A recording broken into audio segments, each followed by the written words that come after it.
Muy buenas tardes, hermanos y familia que me escuchan. Sean todos, digamos, bienvenidos a esta parte del cuarto Yo Soy que vamos a estar viendo hoy.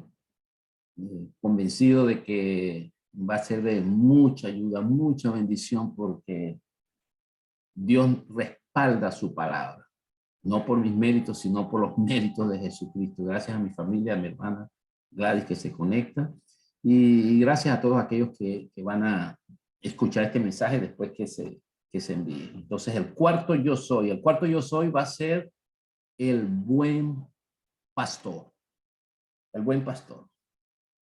Cuando mencionamos la palabra pastor, generalmente lo asociamos en nuestros días como el pastor de una iglesia. Pero realmente, aunque se aplica, no digo que no se aplica, pero nuestra mente se va hacia un pastor de una iglesia, pero en los tiempos bíblicos, en los tiempos en los cuales se escribió la Sagrada Escritura, o cuando se hablaba del pastor, se refería a un pastor de ovejas. Y eso es lo que vamos a tratar de ver, algunas características de las ovejas, algunas situaciones que se presentan entre un pastor y entre una oveja, los peligros que los acechan, etc. Entonces, como introducción, voy a pasar algunos videos donde vamos a ver estos problemas, estas dificultades de las ovejas y su solución. Solamente nos vamos a concentrar en los corderos, no en los chiquiticos. Los corderitos son los chiquiticos, y las ovejas y las más viejas, bueno, viejas, pero vamos a hablar solamente de las ovejas. Entonces, esta primera parte va a ser un documental sobre el lobo, donde ustedes van a ver ese concepto que teníamos del lobo, cómo según este estudio nos puede hacer pensar y reflexionar sobre el papel que obra esta criatura que parece diabólica o que muestra una carita ahí, puede hacernos reflexionar sobre la vida. Así es que sin más preámbulo, oigamos esta. Uno de los descubrimientos científicos más increíbles del siglo pasado han sido las cascadas tróficas generalizadas. La cascada trófica es un proceso ecológico que comienza en la parte más alta de la cadena alimentaria y va saltando hasta llegar al final de la misma.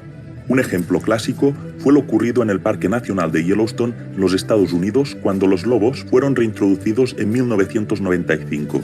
Ahora sabemos que los lobos mataron a varias especies de animales, pero quizás no seamos conscientes que dieron la vida a muchas otras.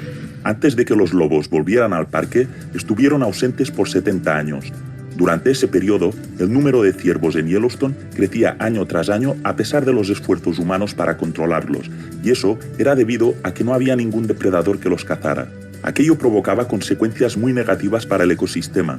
Lo estaba desestabilizando cada vez más. Los ciervos habían conseguido reducir la vegetación al mínimo y eliminado toda posibilidad del pastoreo. Cuando los lobos llegaron, aunque eran muy pocos en número, empezaron a surgir efectos extraordinarios. Lo primero que hicieron fue acabar con algunos ciervos, pero esto fue solo el principio de todo un fascinante proceso que lo cambió todo. Mucho más significante que la propia caza fue el cambio radical en el comportamiento de los ciervos. Estos comenzaron a evitar determinadas zonas, especialmente en las que eran presas fáciles, particularmente los valles, e inmediatamente esas zonas comenzaron a regenerarse. En algunas zonas, la altura de los árboles se quintuplicó en solamente 6 años. Partes desnudas de los valles se convirtieron rápidamente en bosques de álamo y sauces, y tan rápido como esto sucedió, los pájaros empezaron a mudarse allí. El número de pájaros cantores y de aves migratorias empezó a incrementarse. El número de castores comenzó a crecer, porque a ellos les gusta roer árboles, y los castores, como los lobos, son ingenieros del ecosistema. Ellos crearon nichos para otras especies. Las presas que estos construían en los ríos servían de hábitats para nutrias y ratas de río, y patos, y peces, y reptiles y anfibios. Los lobos acabaron con los coyotes, y como resultado, el número de conejos y ratones empezó a aumentar, lo que se tradujo en más águilas, más comadrejas, más zorros, más mofetas, cuervos y águilas calvas que bajaban a alimentarse de los restos de carroña que los lobos dejaban. Los osos se alimentaban de ella también y su población empezó a crecer, en parte debido a que había más moras creciendo en los arbustos regenerados. Los osos, a su vez, reforzaron el impacto de los lobos, acabando con algunas crías de los ciervos. Pero aquí viene lo realmente interesante e increíble. Los lobos cambiaron el comportamiento de los ríos.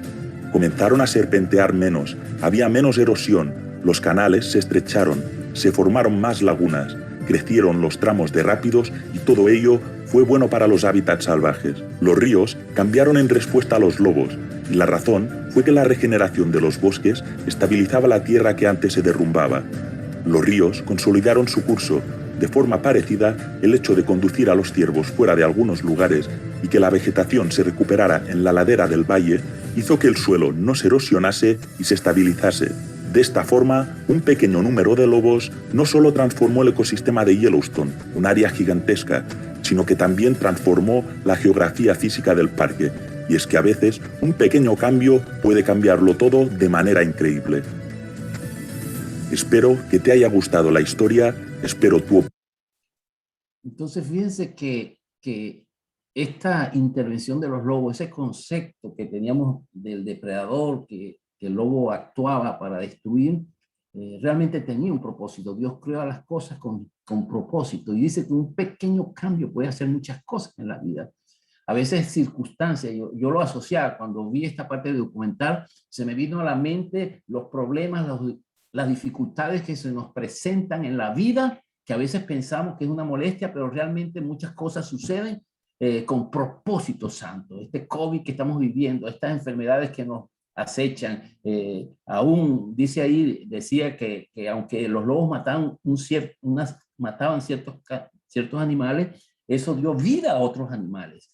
Entonces, las circunstancias adversas nos ayudan a crecer en la vida. Siempre debemos detenernos a saber por qué está sucediendo esta situación. ¿Por qué? Porque Dios quiere reenfocar nuestra vida, el camino hacia donde vamos, que nos lo reenfoquemos hacia Dios, que sepamos que Dios tiene un propósito para nuestras vidas, para las cosas que suceden, para nuestros hermanos. Es decir, hacer un reenfoque hacia la óptica del celestial, más que a la terrenal. Nos enfocamos solamente en lo terrenal, pero no vemos más allá de los propósitos divinos que Dios tiene para cada uno. Y esto nos debe estimular a nosotros para ver más allá de lo que Dios quiere para nosotros, ayudar al prójimo. Amén. Inclusive, también, para finalizar esta pequeña parte, en un documental de España, hay pastores de ovejas que permiten que existan algunos lobos.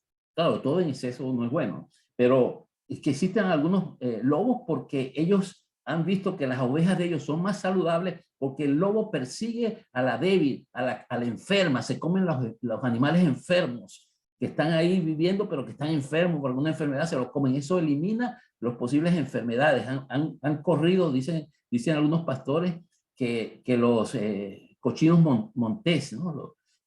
Así se dice, sí, jabalí y todos esos animales del monte se comen la vegetación y no dejan nada para las ovejas. Los lobos han permitido, dicen estos pastores, que han desplazado a estos jabalí y algunos se los han comido y han permitido que las ovejas puedan ser criadas en mejores pastos y que ellos dicen que pueden controlar más a los lobos con sus técnicas que a todos estos animales depredadores que se comen todo y destruyen todo.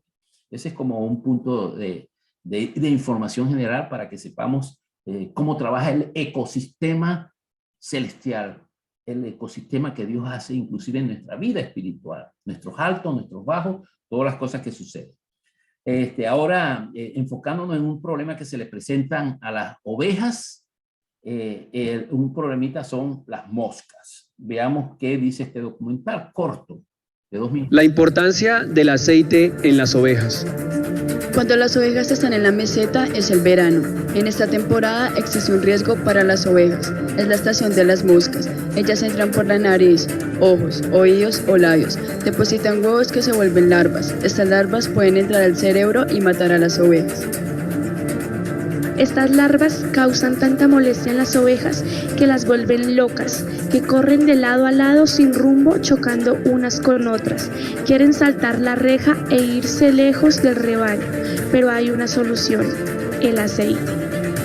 En verano, el aceite funciona como un repelente que seca las moscas. Cuando se anujió la cabeza de las ovejas, se calma, descansa, puede comer en paz. Las ovejas también sufren de una dolencia que se llama la costra, que les sale en la piel de la cabeza, porque allí la lana no es tan gruesa.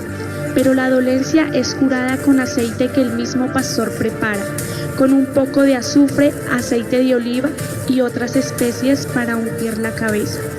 Las ovejas son muy cariñosas y ellas pueden tocar sus cabezas unas con otras. Cuando tienen la costra se la pasan a otras ovejas porque es contagiosa. A veces, si todo el rebaño ha sido contagiado, el pastor hace una piscina de unción, toma sus ovejas, todo el rebaño, y las hace marchar una por una hasta que salen curadas. Al final del verano es tiempo de engendrar ovejitas.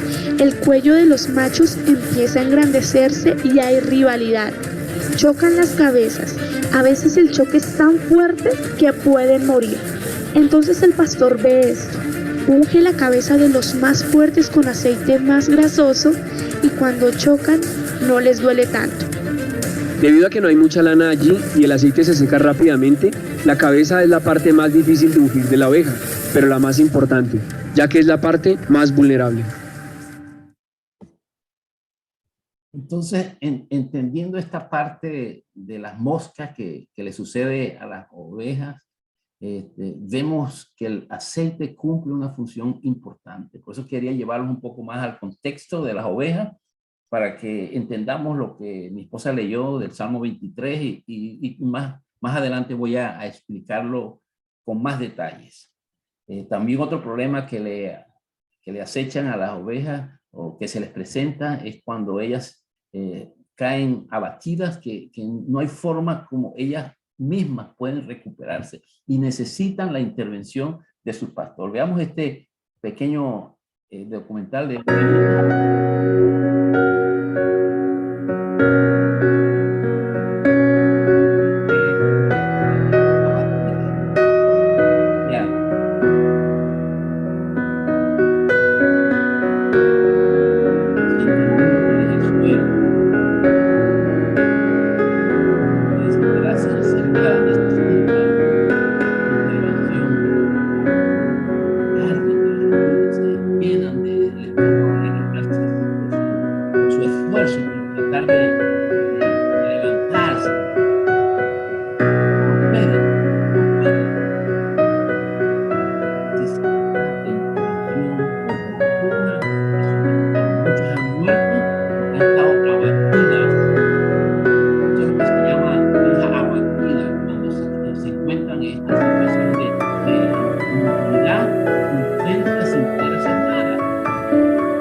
se llama en el argot una oveja abatida. Ahora, en medio de este contexto también vamos a ver cómo prácticamente, cuando la Biblia habla que el pastor, que las ovejas oyen la voz del pastor, veamos un ejemplo práctico de cómo este pastor llama a sus ovejas. Es también un corto documental de 2 minutos nada más. ¿Acaso escuchan las ovejas solo un pastor? Veamos este ensayo. Una persona que es el pastor llamando a la oveja. One more time.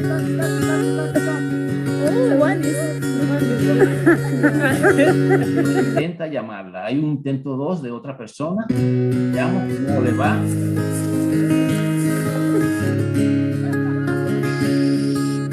En esta escena parece que la oveja.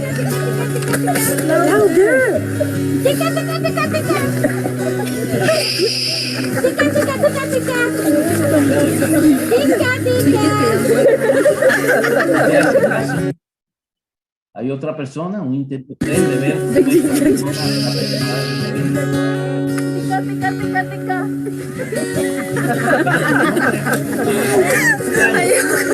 Ahora veamos qué pasa con la voz del pastor.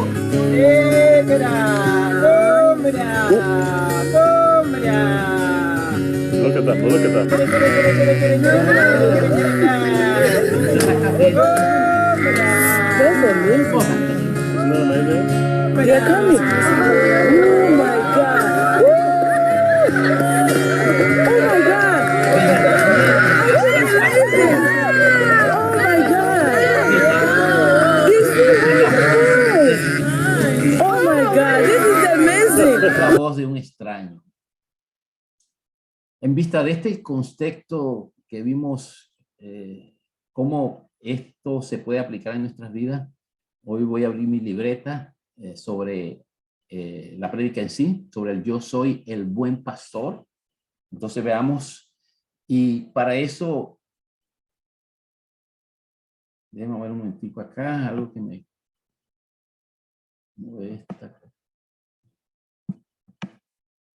Okay. Dice, yo soy el buen pastor. En Juan 10 habla claramente en el versículo 1 que yo soy el buen pastor. Está diciendo Jesucristo. El buen pastor da su vida por las ovejas. Jesucristo dio su vida por nosotros, que somos sus ovejas. Y que vimos en los videos anteriores cómo necesitamos la intervención divina de un pastor. Entonces, en ese contexto, Jesús, conociendo las personas que escuchan esto, entienden de qué está hablando él. Cuando él dice, yo soy ¿qué? El buen pastor que da su vida por las ovejas. Está haciendo una predicción de que él va a dar su vida en la cruz del Calvario por las ovejas.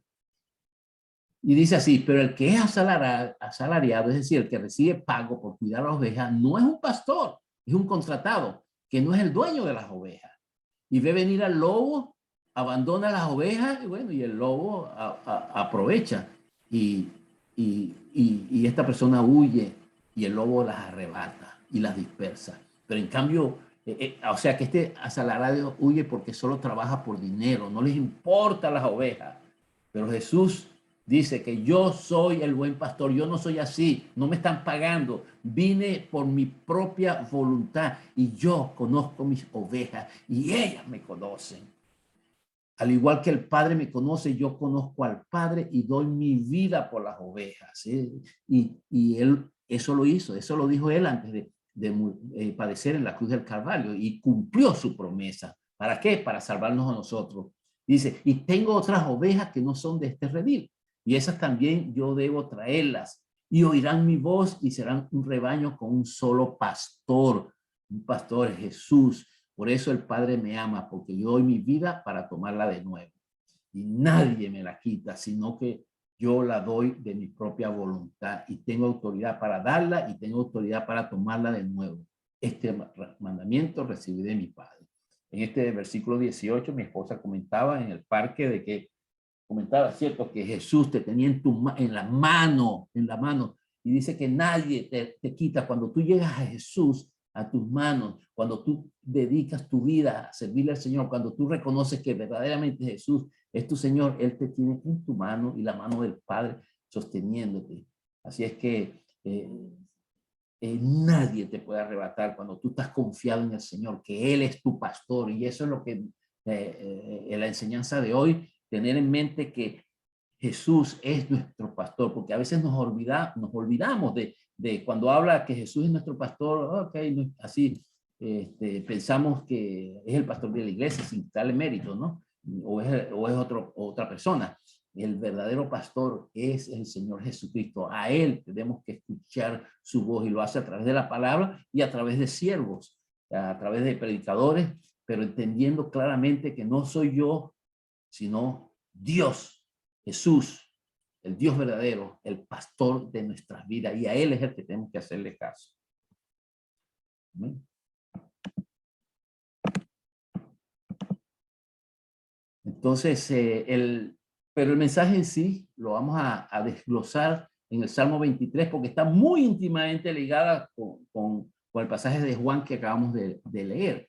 Y esto lo vamos a desglosar solamente en 4 partes. Es decir, en la primera parte, yo soy el buen pastor que te provee. Eso está en el versículo 1, como pueden ver aquí que está en rojo. Dice que el Salmo de David, el Señor es mi pastor, nada me faltará, y en prados de tiernos pastos me hace descansar. Junto a aguas tranquilas me conduce. Precioso este pasaje. Apropiarse de eso, como nos enseñaba el pastor, orar en base a un salmo, en base a esto, sabiendo que el Señor es mi pastor, tú eres mi pastor, que nada me va a faltar, lo dice tu palabra, en prados tiernos me haces descansar, tú me haces descansar, Señor. Junto a estas aguas tranquilas me conduce. En este mundo turbulento, tú me llevas a aguas tranquilas. El segundo es el yo soy el buen pastor que te da reposo. Eso está en el versículo 2, que también vamos a desglosar. El 3 no le estoy quitando importancia, pero por cuestiones de tiempo, y así ustedes quedan, digamos, con el gustico en la boca y pueden después leer el Salmo 3 y apropiarse de eso. Pero solamente voy a tratar estos 4 puntos. El versículo 4 dice, aunque ande en valle de sombra de muerte, no temeré mal alguno. Ese es el otro punto. El tercer punto es, yo soy el buen pastor, porque eso es lo que estamos tratando, ¿no? El yo soy el buen pastor que te protege. Eso está en el versículo 4, como pueden ver acá. Aunque, ese me adelanté. Ya lo había dicho, ¿no? Que ande en valle de sombra. Ok, entonces y el último punto que voy a tratar es que yo soy el buen pastor que te beneficia, trae bendición, dependiendo de Dios. Como dice aquí, ciertamente el bien y la misericordia me seguirá todos los días de mi vida. O sea, usted va ahí caminando, la misericordia de Dios, la misericordia de Dios. Ok, donde quieras que vayas, cuando tú pones la mirada en Jesús, la misericordia va a cambiar. Aunque pueda haber enfermedades en nuestro cuerpo, Dios tiene misericordia de nosotros, porque Él está pensando en nuestra morada celestial, en lo eterno, en lo que no perece, en lo que no se corrompe, en el alma de uno, en el deseo de poder estar en la presencia del Señor, porque algún día todos vamos a partir. Aquí, aunque nos sanemos, nadie se escapa de esto.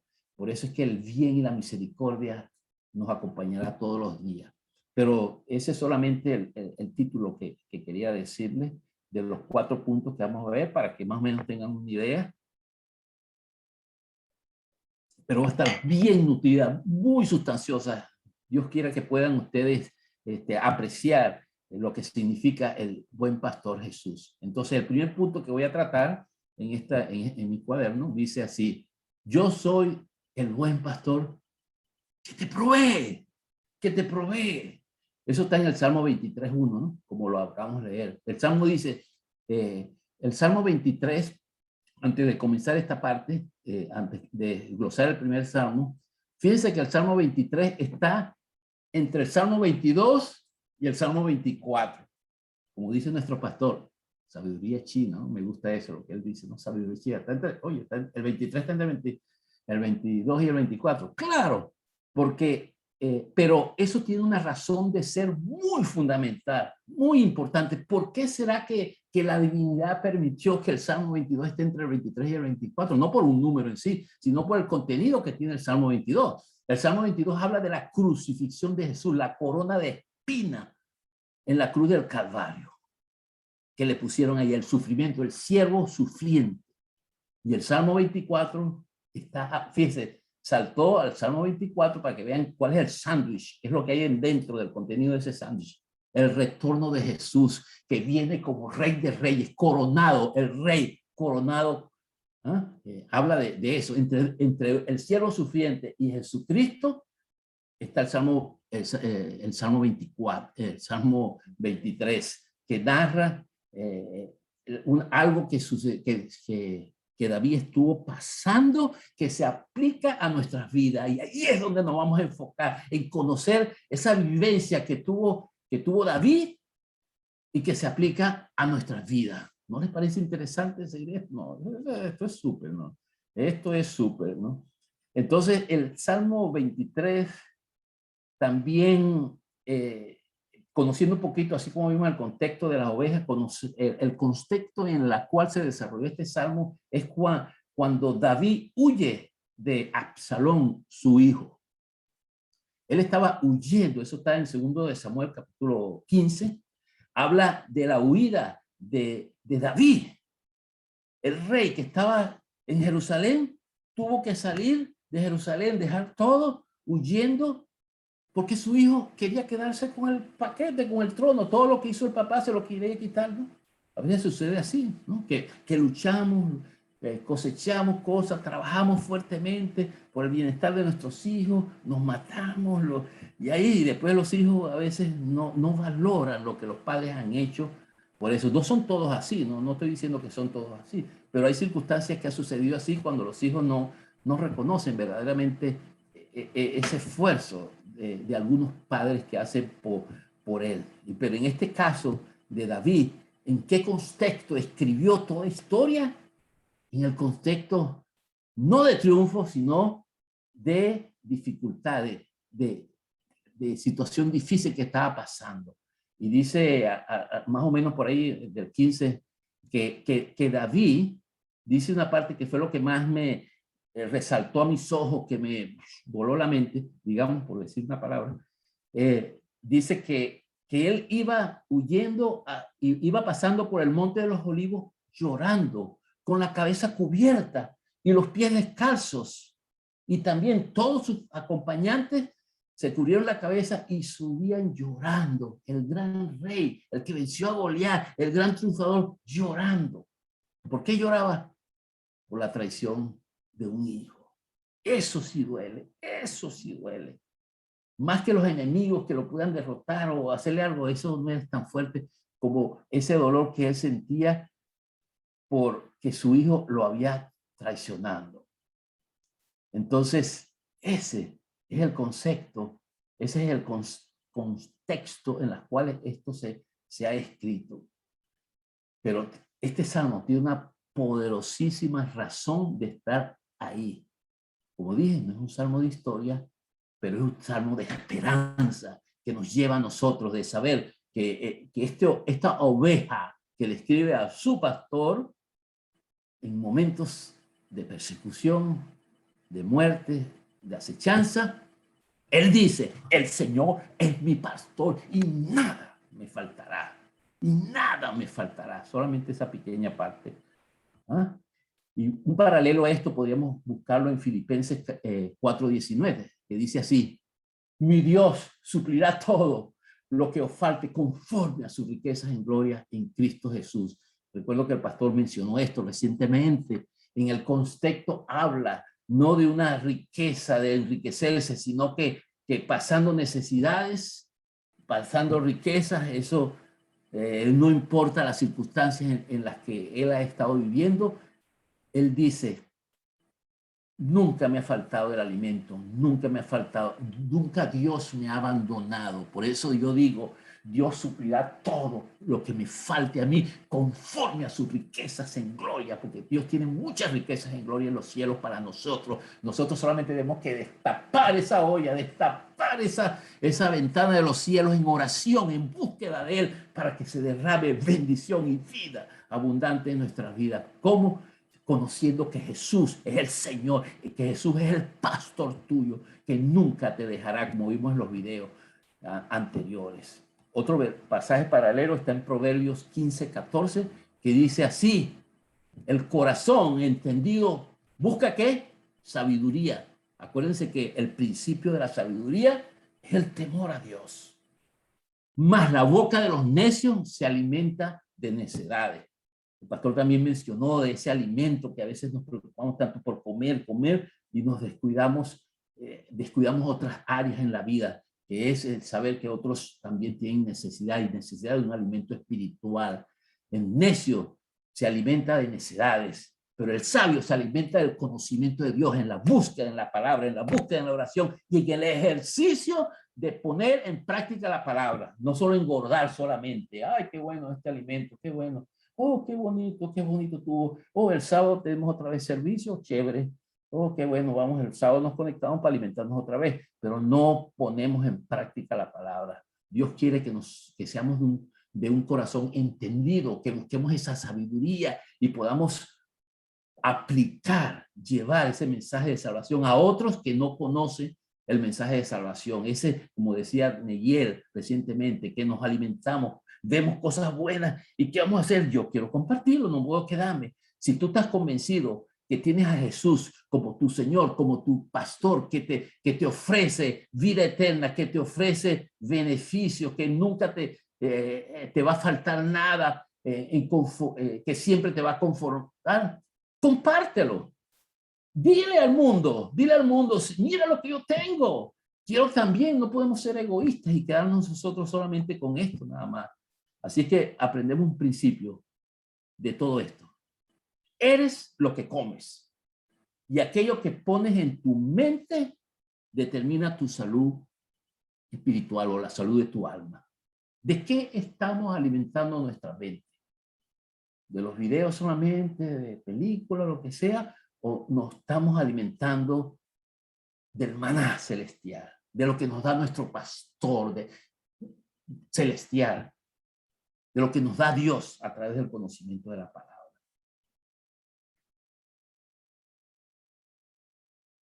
Pasemos a la segunda página. Dice, en el segundo punto, fíjense de lo rápido que es, faltan 4 nada más, pero lo voy a dividir en 2 para hacerlo un poquito más largo. Dice, yo soy el buen pastor que te da reposo, ¿no? Dice ahí que en delicados pastos, ¿no? Dice, en prados tiernos, dice esta versión, me hace descansar. Prados tiernos es aquello cuando el pastor de las ovejas lleva a las ovejas a pastorear, a comer pasto, pero él debe ser selectivo con el pasto en el cual él está dándole a las ovejas, porque hay malas hierbas que pueden enfermar a la ovejita. Él tiene que ser selectivo, y por eso dice la palabra, tiernos pastos, y nos hace descansar, no en un poco de espina o lo que sea. No. Él es selectivo, y eso es lo que Dios hace en nuestras vidas, reconociendo que si Él es nuestro pastor, que cuando leemos las Sagradas Escrituras, cuando ponemos un tiempito especial para Dios, nos apartamos del afán del mundo, del afán del ajetreo, y a veces nos enferma, pues permite que nos enfermamos, digamos así, para no echarle la culpa a Dios, ¿no? Y nos hace un frenado en la vida. ¿Para qué? Para que nos hace descansar, porque tenemos la costumbre de no descansar.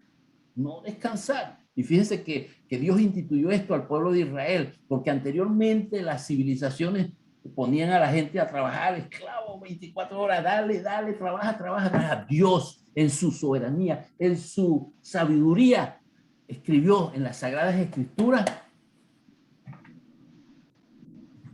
un día de reposo al pueblo de Israel. ¿Por qué les dio eso? Porque Él sabía que la gente necesita descansar. No estoy hablando del sábado, estoy hablando de que a veces nos afanamos tanto y no descansamos del ajetreo y no dejamos que nuestra mente se dirija hacia nuestro pastor, el que nos da descanso. Podemos ver un pasaje paralelo en Mateo 11:28 que dice así: vengan a mí, ya lo hemos leído. Todos los, Mateo 11:28, lo repito para los que oyen el audio y no ven las imágenes. Vengan a mí todos los que están cansados y cargados, y yo los haré descansar. Eso es lo que nos está diciendo el Señor. A veces pensamos que la religión ser evangélico es, no, lavado de cerebro, te van a poner a hacer esto. No, nos estamos nutriendo de la palabra de Dios. No profesamos religión, profesamos palabra de Dios, los beneficios que hay en las Sagradas Escrituras que nos da beneficio a nuestra alma. Y el 29 dice, del Mateo 11:29 dice, tomen mi yugo sobre ustedes y aprendan de mí, que yo soy manso y humilde del corazón, y hallará descanso para sus almas. O sea, cuando nos enfocamos en Jesucristo, hallamos descanso a nuestras almas. Entonces, el principio que debemos tomar de esta segunda parte, parte A, o ITIN A, dice, sin descanso no te vas a recuperar ni tienes sueño. Si tú no te vas a descansar, nunca vas a soñar. ¿Cómo vas a soñar? Y puedes realizar, bueno, eso me lo copié de una propaganda que decía ahí, de un colchón ahí que dice si descansas, pero se aplica a nuestras vidas, que si tú no duermes, si tú no descansas, si tú no te paras un momento a reflexionar hacia dónde vas, puedes perder bendiciones, ¿verdad? Y no tendrás sueño, no tendrás anhelo, no puedas pensar, oye, ¿qué es lo que es de mi vida? ¿Cuál es el propósito de mi vida? ¿Cómo puedo yo cambiar esta rutina? Trabajo y no descanso. ¿Cómo puedo yo reenfocarme en la vida para que me dé salud espiritual? Entonces, debemos descansar. Por algo Dios lo instituyó, ¿no? Para que descansáramos. Y Él dice en Génesis, ¿no? Que Él descansó cuando hizo la creación. No es que estaba cansado, sino como diciendo, Él se detuvo, reflexionó, como dándonos un ejemplo para que nosotros también descansamos del afán de la vida. Pasemos a la segunda página y la parte B de esta segunda parte dice, del yo soy el buen pastor que da reposo, dice, junto a aguas tranquilas me conduces o me llevas, ¿no? Porque las ovejas realmente por la cantidad de lana, si caen en un poco de agua, se ahogan porque es pesada, no se absorbe, si no están tranquiladas, se ahogan. Y se asustan también, cuando hay un poco de agua, imagínate, todas esas corrientes de agua rodando, ellas se asustan y se van pues corriendo como locas, ¿no? Entonces, el pastor tiene que tener cuidado de eso, de llevarlas a aguas tranquilas. Mire, oye, todo lo que el Salmo dice que se aplica a nuestras vidas, que Él quiere llevarnos a ese torrente que del mundo, del agite, quiere llevarnos a algo tranquilo. Tranquilo, tranquilízate, chamo, tranquilo. ¿Cuál es el afán? Tranquilate, Él nos lleva a ese, y podemos verlo en esta parte que voy a mencionar de Isaías 12:3, es algo muy importantísimo que quiero mencionarles porque este pasaje, el contexto en el cual se usa este pasaje, aunque Isaías lo hizo mucho tiempo, no en los tiempos de Jesús, pero se toma, lo usan los israelitas, lo usaban mucho en la celebración de las fiestas de los tabernáculos. En la fiesta del tabernáculo, el pueblo de Israel salía afuera a hacer tiendas de campaña. Y todos los sacerdotes, durante esta celebración, ellos llevaban cántaros de plata y llenaban de agua, iban al estanque de Siloé con cántaros de plata, lo llenaban de agua y después se regresaban al templo, lo derramaban como un recordatorio, ¿no? Recordando que la fiesta de los tabernáculos de los judíos era para recordar cómo Dios les suplió agua en el desierto, en la piedra de Oreb, cuando ellos necesitaban tomar agua. Y Dios les proveyó agua. Y ellos cantaban, usaban Isaías 12:3, bueno, Isaías en esta parte, pero especialmente el 3, para mencionar que con gozo sacarás, ellos cantaban los sacerdotes, con gozo sacarás agua de los manantiales de salvación. Fíjense que están hablando de agua y de salvación, porque lo salvaba del agua, pero tenía una connotación muy profética, muy profunda en esta escena de los tabernáculos, en este rito que ellos hacían, en esta festividad. Y por último, al final de las fiestas, venía el sumo sacerdote, por supuesto, como era sumo sacerdote, con su cántaro, no de plata, de oro, por supuesto, porque era el sumo sacerdote. Bueno, venía con un cántaro, iba al estanque de Siloé, llevaba agua al templo, la derramaba como representante también del pueblo para decir de eso. También en el Salmo 118, bueno, en realidad el Salmo 115 hasta el 118 lo recitan pues en esta fiesta de los tabernáculos y cantaban así: Señor, danos salvación, Señor, concédenos la victoria. Cantaban esto. Fíjense que todo está relacionado con agua, con salvación y con victoria, que lo sacara en victoria. Bueno, esto lo saco a relucir porque en Juan capítulo 7:37 dice este pasaje así, en alusión al buen pastor. Dice así: en el último día, en la gran día de la fiesta, esta fiesta del tabernáculo, esta fiesta cuando la gente cantaba todas estas cosas, pero en el último día, acuérdense, cuando el sacerdote, el sumo sacerdote iba, cuando estaba finalizando todo, cuando ya la gente entendía el canto de salvación, el agua, el símbolo que significaba el agua, la vida, cuando todo el mundo estaba en ese plena apogeo de esa actividad, Jesús dice en el último día de fiesta, Jesús, fíjense, puesto en pie, Jesús se levantó donde estaba sentado. Generalmente los rabinos eran los que estaban sentados y los demás, bueno, parados, ¿qué más? Rabino es rabino. Bueno, sentadito dice que se puso en pie y exclamó en voz alta: si alguien, no pasito, no, si alguien tiene sed, no, si alguien tiene sed, que venga a mí y beba. El que cree en mí, como dice la Escritura, de lo más profundo de su ser brotarán ríos de agua viva. Dice esta versión. Otra versión dice, brotarán ríos de agua viva. Entonces, fíjense el contexto en la cual Jesús exclama esto. En esa actividad, por eso entendemos que Jesús usa los momentos más oportunos, más apropiados para expresar verdades profundas que hacen estremecer al pueblo.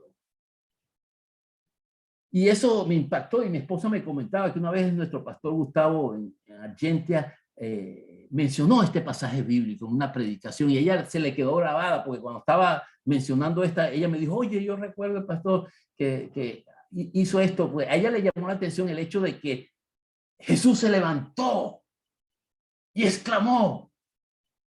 Y el pastor resaltaba esa parte. Y bueno, pudo haber sido tan, así como ella se le grabó eso, fue tan impactante este momento en el cual Jesús dijo esto, que más adelante en el versículo 40 dice, y algunos de la multitud, cuando oyeron estas palabras, wow, dijeron, oh my God, wow, verdaderamente este es el profeta.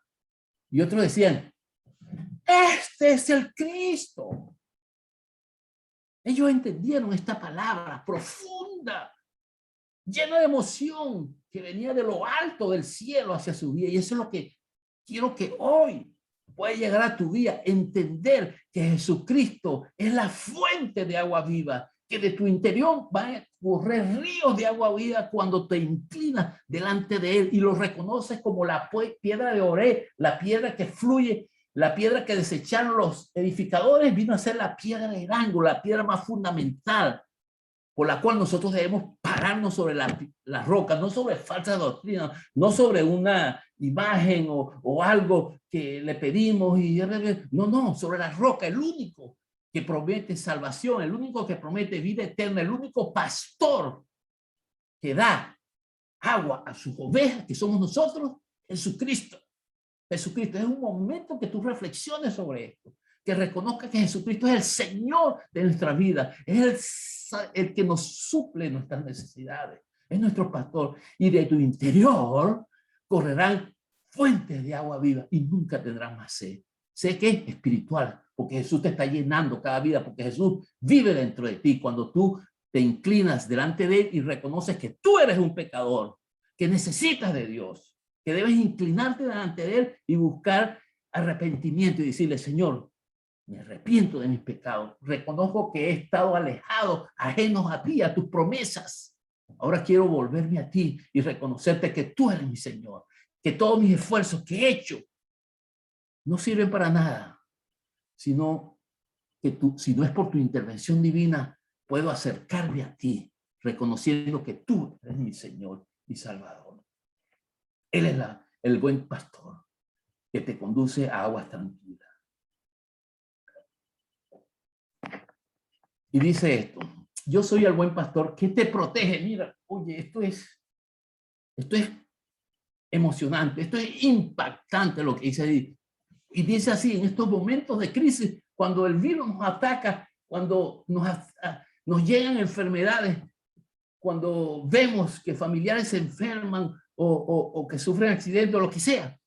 Dice, aunque ande en valle de sombra de muerte. Dice sombra, no dice de muerte. Dice una sombra ahí que se aparece, que se siente que ya se va a morir la persona. ¿Qué dice? No temeré mal alguno. No es que no me pueda morir, sino es que no temeré a la muerte, porque Jesús venció la muerte. Y si tú estás en Cristo, la muerte es ganancia. Vas a estar en el reino de los cielos. No por tus obras, sino porque has creído en Jesucristo como tu único Señor y Salvador. Aunque andes en valle de sombra de muerte, aunque veas que ya estoy aquí listo, aunque me hayan diagnosticado algo terminal, una muerte terminal, aunque vea que mi apariencia física o mi ser o mis órganos se están deteriorando, no temeré mal alguno. ¿Por qué? Porque mi mirada está puesta en Jesús, en saber que tengo vida, tengo esperanza, que mi alma está asegurada, tiene un pasaporte al reino de los cielos, porque cuando creo en Jesucristo, somos sellados por el Espíritu Santo, como diciendo, hecho por mí, pasa, para ver, pasa.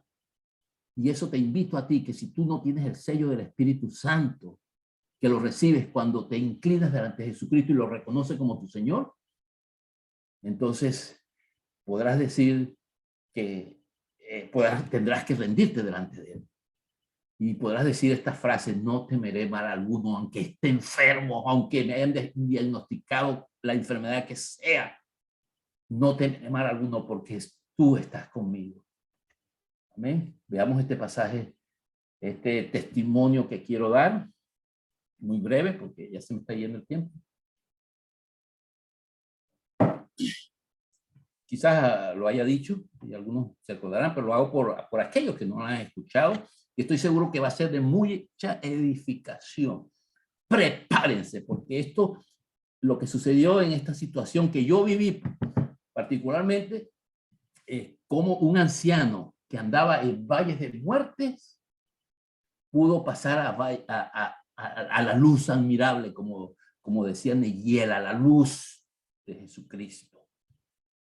Esta situación sucedió una vez que me dijeron que un anciano, una persona mayor que era muy enérgico, andaba en bicicleta, fuerte, yo lo conocía como una persona muy enérgica. Y después me enteré de que cayó en cama y llevaba varios días en cama. Yo dije, qué raro, si cayó en cama es porque, para que esta persona caiga en cama es porque verdaderamente ya no da más. Así es que decidí visitarlo. Y cuando lo visité,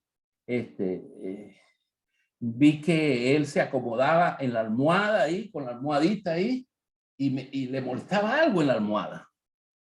Y yo por curiosidad, se me ocurrió en la mente, debe ser que tiene una virgen ahí que a lo mejor que lo proteja, lo que sea. Y ahí yo quería ser muy tajante de saber que ninguna estampita de virgen o de lo que sea te va a salvar. Solo Jesucristo salva. Así es que le dije que me dijera qué es lo que tenía ahí debajo de la almohada. Y cuando saca un par de piedras, unas piedras. Y eso me sacó de onda, porque piedra, ¿qué hace una piedra de una almohada? Es incómodo, por eso estaba incómodo. Le dije, ¿me puedes explicar por qué tienes estas piedras? Y él me dijo, no, es porque en la noche, cuando ya estoy durmiéndome, ya cuando se hace tarde, siento que la habitación se pone muy fría. Oigo unas cadenas y luego vienen unos dedos aquí, me molestan en el oído, siento unos dedos que me penetran, me molestan en el oído. Y eso yo no lo voy a permitir, porque era un hombre macho, ¿no? Él no se dejaba asustar por esas cosas, pero era macho. Decía, no, yo cuando venga yo le voy a tirar una piedra y si lo pelo tengo una segunda. Y yo le digo, oiga, realmente eso me dio pie para presentarle el evangelio de salvación. Y le dije, mira, con esa piedra usted va a confundir a sus familiares o me va a confundir a mí, me va a dar una pedrada y ahí quedo yo. En lugar de irse usted, me voy yo, pues de una pedrada. Entonces le digo, ¿sabes qué? Deme esa piedra, la saco. Voy a hablarle de quién lo va a defender a usted. Voy a hablarle de Jesucristo. Él es el que lo va a defender, porque dice el Salmo 23 que estamos leyendo en el versículo 4, que aunque ande en valle de sombra de muerte, no temeré mal alguno, porque Jesucristo está contigo. Así es que yo lo invito a que reflexione sobre su vida, se arrepienta de sus pecados y reciba a Jesucristo como su Salvador y que Él sea el que lo defienda. Así es que le presenté el Evangelio, y bueno, oyó el mensaje de salvación, recibió a Jesucristo. Así que me fui, ya terminó mi sesión ahí y me fui. Al siguiente día ya volví para saber cómo le fue en la noche, ¿no? Y me cuenta él cuando abro la habitación y él está ahí, me dice, Alberto, ¡oh! ¡Funcionó! ¡De veras! ¡Wow! ¡Qué bueno! Funcionó. Sí, dígame, ¿cómo? Écheme el cuento, esto no me lo pierdo yo. Y entonces él me dice, ¿sabes qué? Lo mismito que siempre me sucedía todas estas noches. Sentí un frío intenso. Oía esas cadenas que se acercaban. Luego sentía que me iban a meter el dedo en el oído. Y me acordé de lo que tú me dijiste. Y le dije, en el nombre. Pero se me olvidó el nombre de quién me dijiste. Pero enseguida yo dije, bueno, en el nombre que predica Alberto, te vas de aquí. Y se fue el demonio. Se fue el demonio. Me contaba eso, que se había ido. Y bueno, entonces le aclaré, le volví a presentar el Evangelio de Jesucristo, no es en mi nombre. Bueno, yo dije que era lo que tú predicabas. Se iba y funcionó. Lo que tú predicas es vida, es verdad, funciona. Jesucristo, ¿qué se llama? Sí, Jesucristo. Y ahí pues, ya los próximos días falleció y se fue con la luz verdadera, Jesucristo. Y el último testimonio, porque ya se me hizo largo, no que lo vivió esa persona, sino que lo viví yo mismo. Y esto fue muy temprano en la mañana, muy madrugada. Apenas me desperté, dije, Señor, muéstrame, preparando estos estudios, dije, muéstrame o recuérdame alguna situación de peligro que yo haya tenido que no me haya dado cuenta y que tú me has salvado, porque a veces suceden esas cosas. Dios te protege de cosas que tú no te das cuenta. Por eso es que dar gracias a Dios todos los días. Gracias, Señor, porque no me di cuenta, pero aquí llegué a casa, ¿no? Entonces viví esta experiencia de peligro de muerte. Bueno, muchas experiencias, pero solamente voy a este último testimonio de cómo mi vida estuvo en peligro y la de mi familia. Y sucede, pues, para hacerlo más corto, que eso fue antes de venirme a Canadá. Y bueno, lo cuento porque eso me lo recordó, me llegó a mi mente, pues, rápidamente, que se me había olvidado completamente, y inclusive no se lo había contado ni siquiera a mi esposa.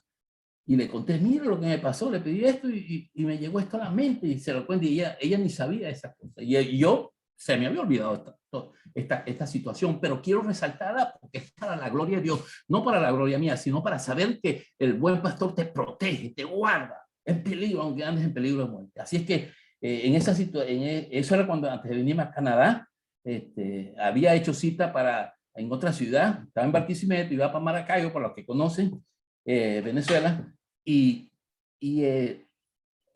ya había hecho cita para los exámenes médicos, para hacer todos los chequeos y todo eso, pero el médico se iba de vacaciones, o sea que no podía perder la cita, en otras palabras.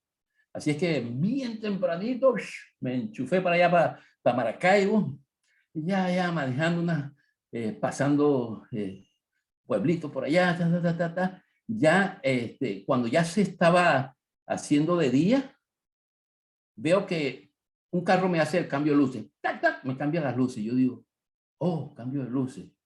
Debo ser que tengo las luces prendidas y empujo el botoncito de apagar las luces. Ok, y sigo. Después pasa otro carro y me hace cambio de luces. ¡Plac, plac! Cambio de luces otra vez. Oye, pero si lo acabo de apagar. Qué raro. Ok. Debe ser que, o a lo mejor hay una alcabala de policías allá más cercano y me están diciendo que disminuya la velocidad para que yo me pare, para que yo recorte la velocidad y no sea multado, aunque ya una velocidad no muy grande, 80 kilómetros por hora, no es mucho, ¿no? Bueno, así es que seguí manejando y después bajé la velocidad de lo que sea Y otro carro, cambio de luces.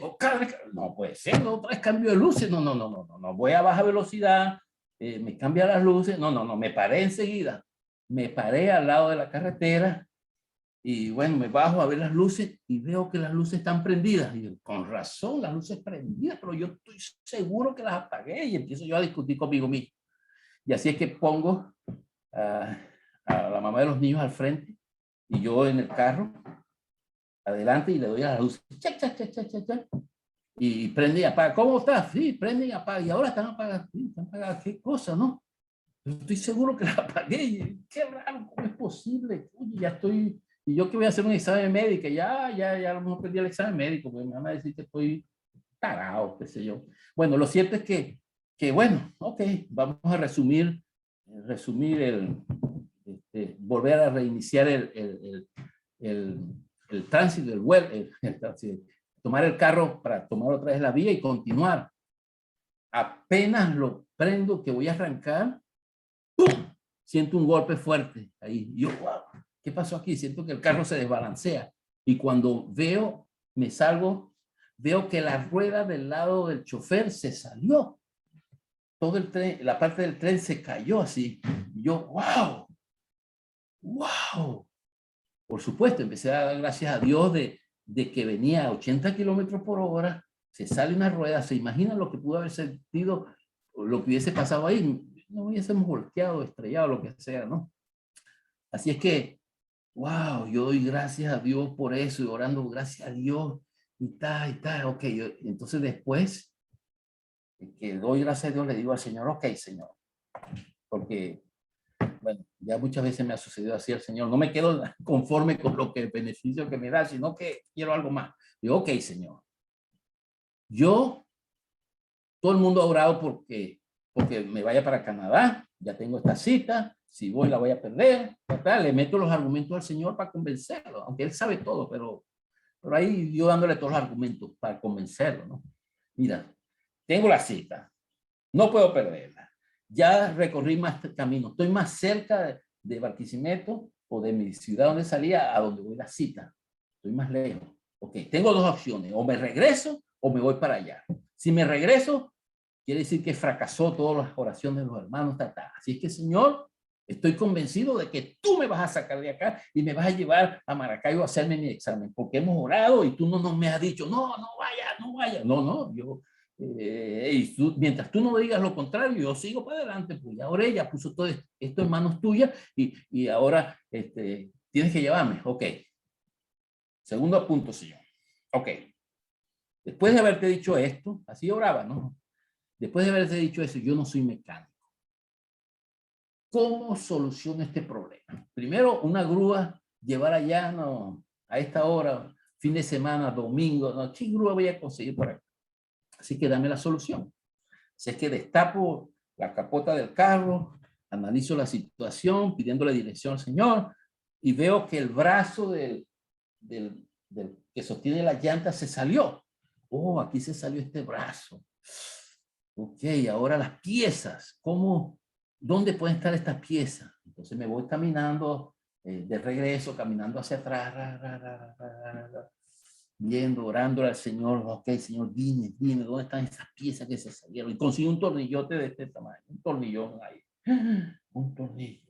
Esto debe ser porque lo toco, ¿está? Ok.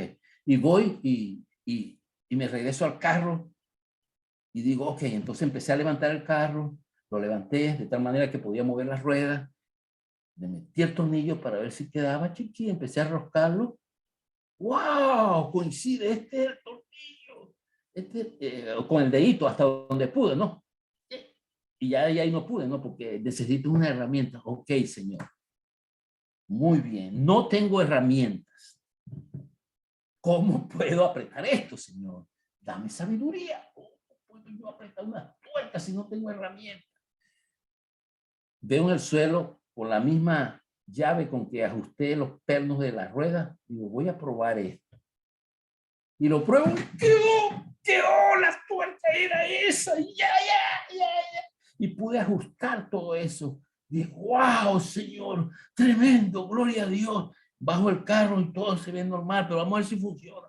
Entonces resumo el manejo, el drive, y sigo dándole al carro, dando, me paro cada ratico, me paro a rechequear, todo bien, sigo, me paro y chico, todo bien, sí, todo bien, y ahí ya me fleteé a la velocidad normal y dije, no, tú estás bien, ¿no? El Señor ya no me, Dios, me sacó de esa situación porque andaba en peligro de muerte y Él evitó que me matara. Muchos dirán, no, era que ellos se dieron cuenta que el caucho se te estaba saliendo. ¿Cómo van a saber gente que viene del lado opuesto y ver la llanta que se está saliendo? Imposible, imposible. Era porque las luces estaban prendidas. Y además uno siente cuando el carro se está moviendo. Yo no sentí nada, solo sentí que esa llanta se iba a salir, estaba a punto de salirse, me paré en el momento apropiado y Dios usó a personas para que me parara y insistió hasta que me paré y me salvó de un peligro de muerte. Gloria a Dios, gloria a Dios. Así es que el buen pastor protege muchas veces a su oveja, aun cuando no lo sepa. Y por último punto, yo soy el buen pastor que te beneficia. Dios te beneficia. ¿Cómo? Como dice el versículo 6, ciertamente el bien y la misericordia me seguirá todos los días de mi vida y en la casa del Señor moraré todos los días sin fin. Te sigue la misericordia. Vas caminando y ves para atrás, wow, la misericordia de Dios ahí viene. La misericordia. Dios te bendice cuando tú decides que Jesús sea tu pastor. Y con esto termina esta parte y solo me queda orar para que la gracia del Señor nos haga entender que solo la misericordia de Dios, solo el poder de Dios puede hacer que nuestras vidas sean unas vidas de bendición. Padre, en el nombre de Jesús, en el nombre del buen pastor celestial, nos invitamos delante de tu presencia reconociendo que tú nos cuidas, tú tienes cuidado de nosotros, que tú nos bendices, que tú bendices a las personas que han escuchado, que están escuchando este mensaje, que ellos puedan, la luz tuya pueda brillar en sus corazones y que conozcan las bondades tuyas, los beneficios de rendirte delante de ti como el pastor que te sana, que aunque estés abatida, aunque seas una oveja abatida, tú vienes y nos levantas. Gracias por cada uno de mis hermanos. Yo los bendigo con la bendición espiritual, esperando que la palabra que se haya dicho llegue a sus corazones y que sea un ancla en sus vidas. En el nombre glorioso del nombre que está por encima de todo nombre, el nombre de Jesucristo. Amén, hermano. Dios les bendiga, hermano.